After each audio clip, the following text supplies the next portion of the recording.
Сэргээгддэггүй эрчим хүч гэж юу вэ? Сэргээгддэггүй эрчим хүч нь эцэстээ дуусах эрчим хүчний их үүсвэр юм. Сэргээгддэггүй эрчим хүчний ихэнх их үүсвэр нь нүүрс, хий, нефт зэрэг чулуужсан түлш юм. Байгалийн эдгээр нөөц нь асар их үйлдвэрлэлийн эрчим хүчний гол их үүсвэр юм. Гэсэн хэдий ч сэргээгддэггүй эрчим хүч түүний байгаль орчинд үзүүлэх сөрөг нөлөө, тэдгээрийн хангамж, хязгаарлагдмал байгаа зэрэг олон сөрөг талууд байдаг.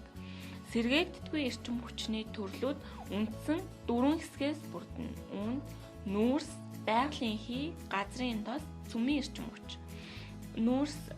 Нүүрс бол чулуужсан түлшим. Энэ нь 100-аас 400 сая жилийн өмнө ургаж байсан ургамлын үлдэгдлээс үүсдэг. Нүүрс нь сэргээгдэх эрчим хүчний их үүсвэр ба учир нь олон сая жилийн туршид үүсч бий болдог. Нүүрс яаж үүссэн бэ? 100 сая жилийн өмнө үхсэн ургамлын зүйл унаж дэлхийн гадаргуу дээрх намгийн ёроолд хуримтлагдсан байдаг. Цаг хугацаа өнгөрөхөд үхсэн ургамлын давхаргын дээгүүр ус, чулуу, шороо овоордог. Үүнээс үүссэн дулаан болон даралт нь ургамлын эсийн хүчил төрөгчийн хэмжээг бууруулж нүүрс ус төрөгчийн баялаг ордуудыг үлдээдэг байна.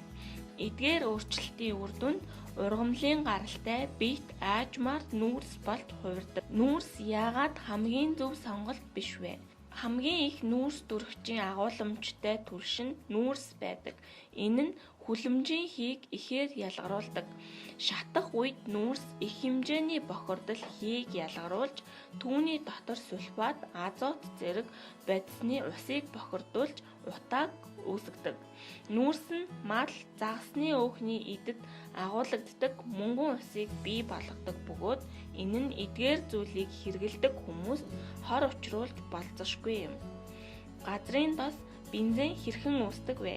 Хэдэн зуун сая жилийн өмнө өлөг гүрвлийн оршин тогтнохоос өмнө жижиг далайн ургамал амьтад үхэх үед тэд далайн ёроол руу живж элсээр булагдсанаас чулуу болж хувирсан. Давхаргууд нэмэгдэхийн хэрэг даралт, дулаан үүсч органик бодисыг нүүрс ус төрөгчийн нэгдэл болгон задалдаг. Газрын тосноос ямар бүтээгдэхүүн авдаг вэ? Газрын тосноос гардаг хамгийн чухал бүтээгдэхүүн бол автомашинд ашиглагддаг бензин юм. Бусад газрын тосны бүтээгдэхүүн дизель, халаалтын тос, онгоцны тэрэлтэт түлш орно. Эдгээр бүтээгдэхүүнийг гол төлөв, тээвэр, аж үйлдвэрийн салбарт эрчим хүчний их үүсвэр болгон ашигладаг боловч нефтийн бүтээгдэхүүнийг арилжааны болон орон сууцны зориулалтаар ашигладаг. Нефт гэж нэрлэдэг газрын тос нь хэдэн зуун сая жилийн үхсэн далайн ургамал амьтдаас ялгарах бодисоос үүссэн. Түүхий тос гэдэг нь газрын тосыг анх газрын хөрснөөс гаргаж авах хэлбэр юм. Бид боловсруулагдах хүртэл түүхий тосыг эрчим хүч болгон ашиглаж чадахгүй. Газрын тос боловсруулах үйлдвэр нь түүхий тосыг янз бүрийн түлш болон бусад бүтээгдэхүүн болгон цэвэрлэж тусад нь салгадаг. Бензин бол газрын тосноос гардаг гол бүтээгдэхүүн юм. Үүнийг машин гэх мэт тээврийн хэрэгсэл түлш болгон ашигладаг. Байгалийн хий яаж үүсдэг вэ?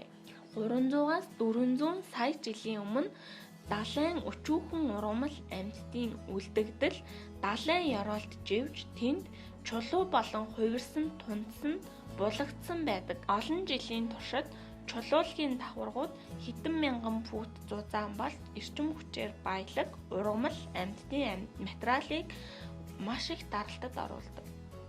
Эцэст нь даралт ба дулаан нь энэхүү органик холцыг газрын тос, шатхуун болон байгалийн хий болгон өөрчилсөн байдаг. Байгалийн хий нь чулуулгийн давхаргад ордог, яг л ус хөвөнд нэвтрэн автдаг шиг. Газрын гадаргаас гарсны дараа байгалийн хий юу болж хувирдаг вэ? Газрын гадаргаас авсны дараа байгалийн хийг холцоос цэвэрлэхийн тулд боловсруулах үйлдвэрт илгээдэг. бөгөөд энэ нь ихэвчлэн метан, пропан, бутан зэрэг бусад хий болдог. Байгалийн эхийн сэргээгдэх эрчим хүчний их үүсвэр гэж тооцогддог боловч хог хаягдлаас үүдэн бий болсон метаны хийн сэргээгдэх их үүсвэр байж болно. Цөмийн эрчим хүч. Цөмийн эрчим хүч нь атомын цөмөөс гардаг. Эрчим хүч нь цөмийн нэгдэл эсвэл цөмийн задралаас үүсдэг. Цөмийн станцууд цахилгаан үүсгэхэд уран гэж нэрлэгддэг цацраг идэвхтэй элементийн цөмийн хуваагдлыг ашигладаг.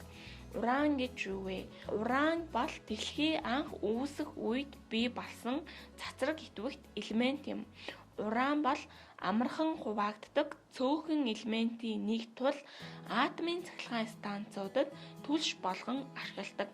Хэдийгээр уран нь дэлхийд даяар олддог боловч сэргээгддэггүй эрчим хүчний их үүсвэр хэвээр байна. Сэргээгддэггүй эрчим хүчийг юунд ашигладаг вэ? Сэргээгддэггүй эрчим хүчний их үүсвэрийг бүх төрлийн ажилд ашиглаж болно. Үйлдвэрлэлийн процессд ашигладаг эрчим хүчний 70 гаруй хувийг сэргээгддэггүй их үүсвэрээс авдаг бол чулуужсан түлшийг ахуйн зориулалтаар ашигладаг. Бид сэргээгддэггүй эрчим хүчийг захилгаан, халаалт, үйлдвэрлэл, тээврийн салбарт ашиглаж болно. Сэргээгддэггүй эрчим хүчний давуу тал: бэлэн байдал. Хүн төрлөختөн чулуужсан түлш олж авах хүртэл маш их цаг хугацаа, хүчин чармайлт, хөрөнгө зарцуулсан. Элбэг шатдаг түлшийг дэлхийд даяар олж болох бөгөөд эдгээр нөөцөөр баялаг олон газруудыг тодорхойлсон байдаг. Үр ашигтай.